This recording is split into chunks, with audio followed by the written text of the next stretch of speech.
Esse trabalho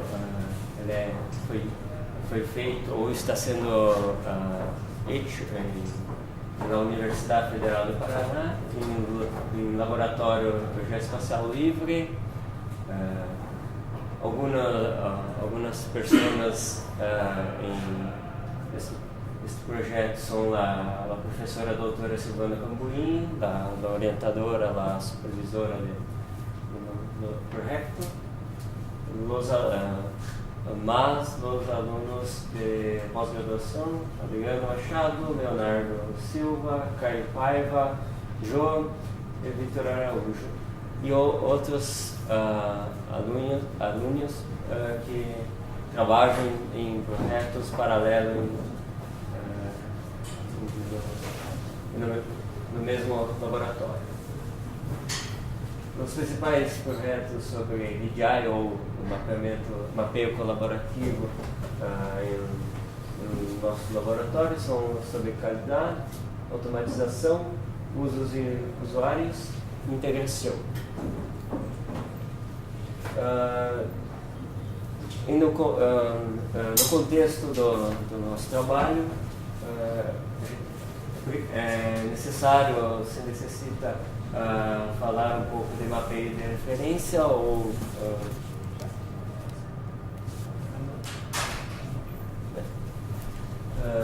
falar sobre mapeio de referência ou mapeio topográfico, que é mapeio centralizado em las instituições, em Brasil IBGE, Instituto Brasileiro de Geografia e Estatística, acá em Argentina a IGN, o Instituto Geográfico Nacional. A produção é contínua, ou seja, a produção é hecha ou os mapas são hechos a cada 5 anos, 10 anos. O mapeio é normatizado, então há um conjunto de normas e especificações que definem esse tipo de mapeio, e temos uma qualidade homogênea e controlada em escalas fixas. Todo o mapeio é feito em la escala 50.000 ou escala 100.000.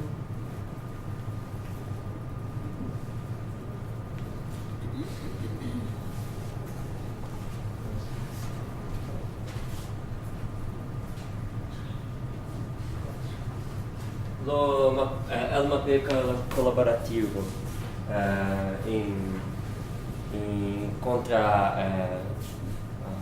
ao contrário ou diferente de mapeio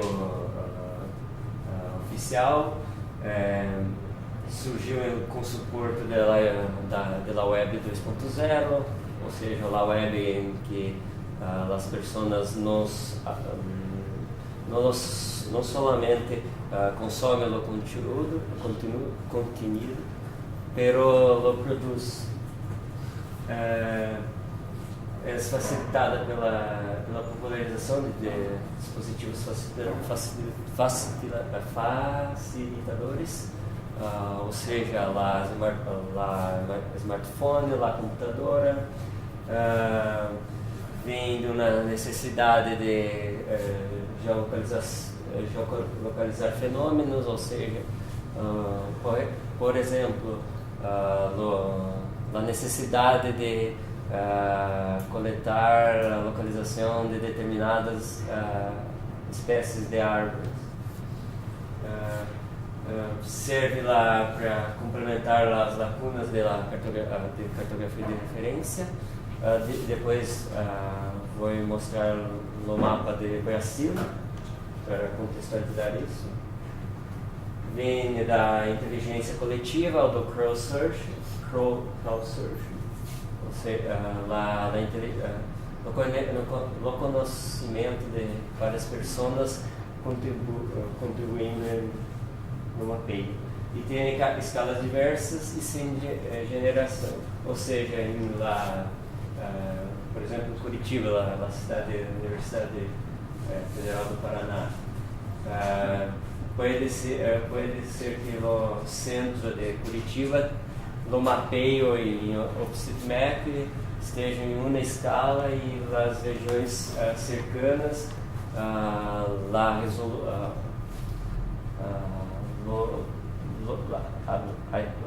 escala do mapeio seja menor ou maior que a escala no centro. Tem diferentes escalas no mapa.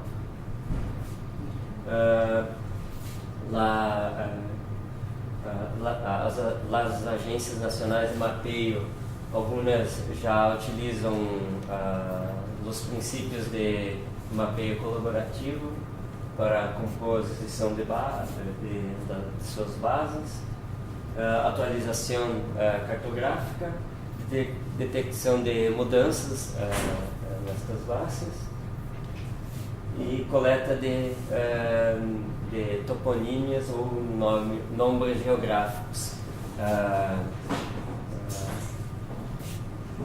Contextualizando em português, a coleta de nomes geográficos se habla a reambulação ou reambulation. Esse processo é feito de forma colaborativa há muito tempo pelos profissionais das agências nacionais. Iam a campo e pediam lá para as pessoas qual é o nome do rio ou daquele fenômeno geográfico. Então, esse processo de coleta de nomes já é feito há algum tempo de forma colaborativa, sem os profissionais perceberem essa questão. Aqui há um mapa do Brasil, de contexto de como há essa informação em OpenStreetMap, essa da informação em mapeamento oficial. É percebido, podem mirar que das regiões com mais feições ou mais informação são as mesmas regiões que têm as escalas de mapeamento oficial em escalas maiores. Outro tópico importante em la integração é a estruturação das categorias ou classificação ou las tags em contexto de OpenStreetMap. Em mapeio oficial em Brasil, as classes são agrupadas em algumas classes, como o exemplo do sistema de transporte, em autopista ou rodoviário em português. Essa categorização é definida pela EDGV 3.0, especificação técnica de estruturação de dados geográficos vetoriais, uma explicação feita em Brasil. Na Argentina, quer ter lá uma especificação parecida para definir o mapeio colaborativo.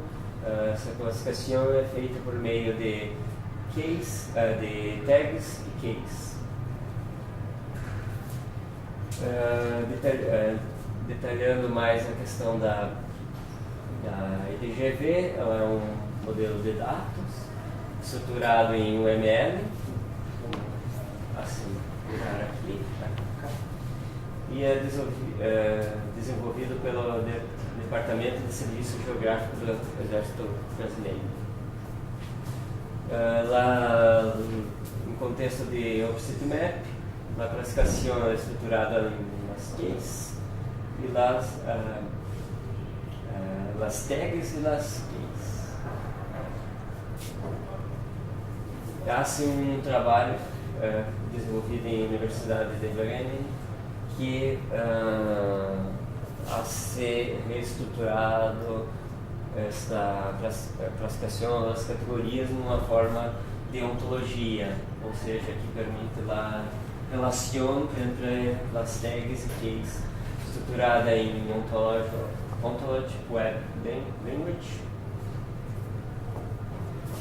Então, a pergunta ou a questão central de todo esse contexto em nosso trabalho quais são essas categorias que são potenciais de mapeio colaborativo para o oficial e as categorias que podem ir do oficial para o mapeio colaborativo por determinadas características e como como pode ser criada uma ferramenta para essa importação. Para esta análise, consideramos alguns tópicos, alguns elementos importantes. A extensão de uso comum de cada categoria, ou seja, o número de elementos produzidos em cada categoria. Questões técnicas,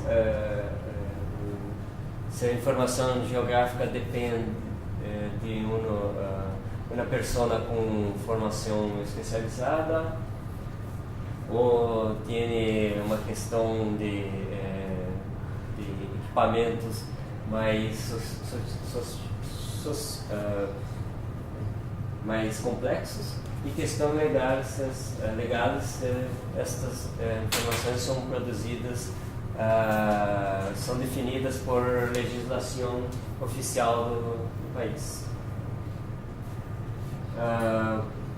Analisemos, para essas análises, buscamos as leis, decretos e normas em legislação brasileira, pode ser parecido ou no contexto argentino ou de outros países da América Latina. Consultemos as categorias e classes da norma técnica que há no Brasil. Consultemos a Wikipedia das tags e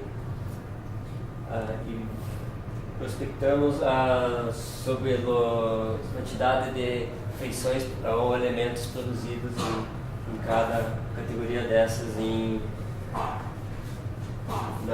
no OpenStreetMap. A primeira questão é o número de feições ou elementos que existem no OpenStreetMap. A maioria dos elementos são edificações ou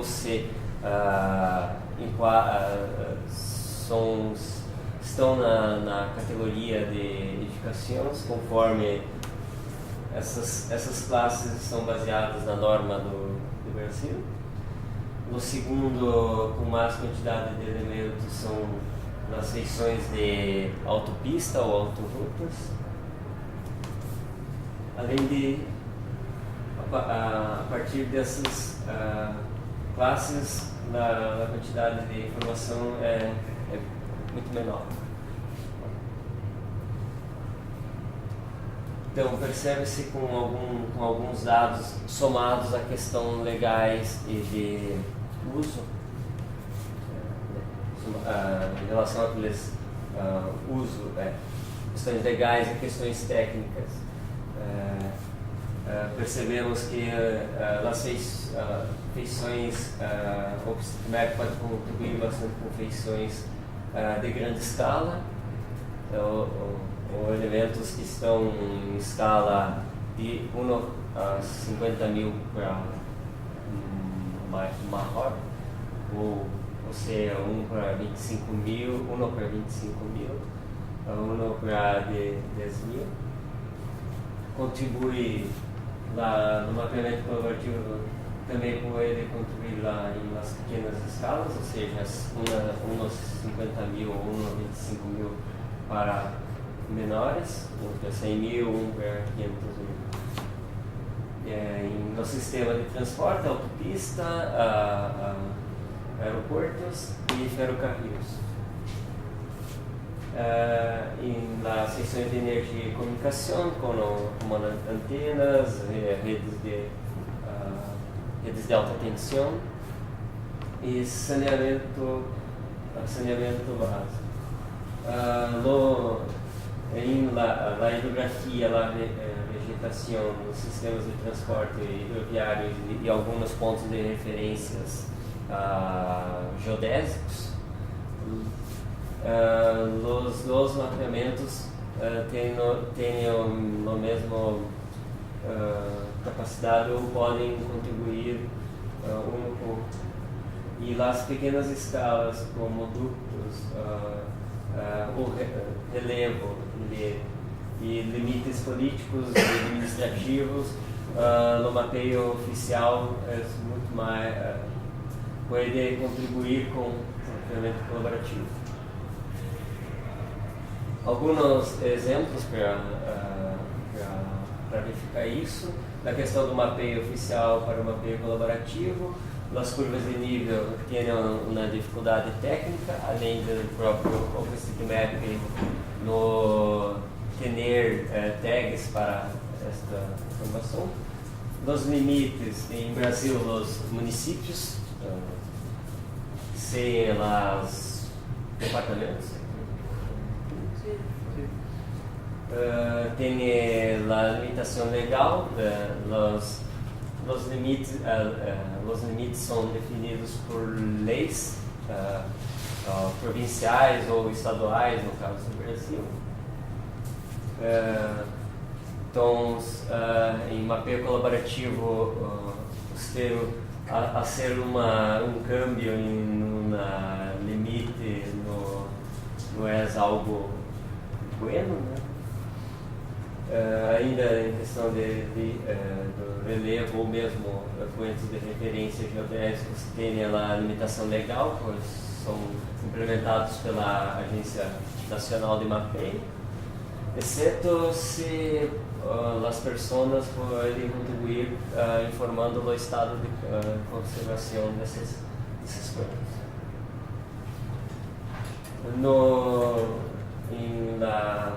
No mesmo peso de oficial colaborativo, a vegetação tem na classificação em Brasil tem a dificuldade de classificação.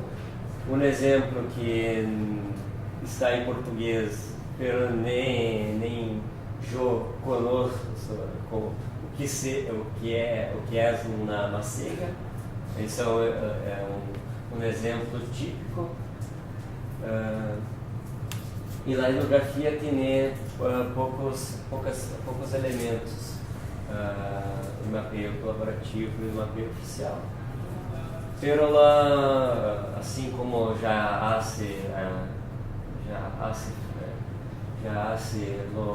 reambulação anteriormente, pode-se aproveitar as toponímias ou nomes geográficos.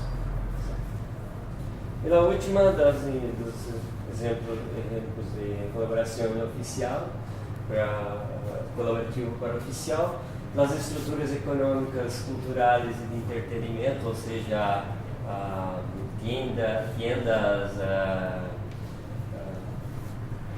alguns serviços públicos ou parques, no mapeio colaborativo pode ser melhor para ou pode contribuir para o oficial. Outra questão são os nomes locais, são as localidades ou nomes de pequenas vilas em calçada, no interior. E no sistema de transporte no exemplo são as caixas, por ser uma informação de bastante interesse entre as pessoas. A questão da ferramental em nosso laboratório, o Laboratório de Espacial Livre, estamos fazendo o desenvolvimento de um plugin em QGIS que tem por objetivo baseia-se em uma ontologia para ser a conversão da estrutura do tessários ou da lista de elementos em OpenStreetMap para a norma brasileira. Isso está em processo de desenvolvimento e vai permitir que passe-se ou haja câmbio de informações de colaborativo para oficial e de oficial para colaborativo. Fazendo as considerações finais. Então, o potencial de colaborativo para oficial são os elementos em escalas grandes e nomes geográficos das toponímias e seus atributos. E o potencial do mapeio oficial para colaboração são as informações que são definidas principalmente por legislação ou por questões do Estado. E alguns desafios de integração desses dois mapeios, dois tipos de mapeios que lá no laboratório já faz alguns trabalhos, são sobre a descrição de metadados, ou seja, descrever o ano e o ano, quem produziu este dado em mapeio tanto em oficial, no mapeio oficial quanto em mapeio colaborativo. Lá em la OpenStreetMap ter a capacidade de informar os metadados que há sim oficial ou há sim importado do mapeio oficial, e lá a informação produzida em mapeio em OpenStreetMap ter metadado para que mapeio oficial tenha uma informação de metadados de quem produziu, do ano que foi produzido. E isso está ligado, tem um link com avaliação de qualidade dessas informações para que no mapeio oficial tenha lá no contexto dessa qualidade posicional ou do temática. Graças, perdão por me oportunhar.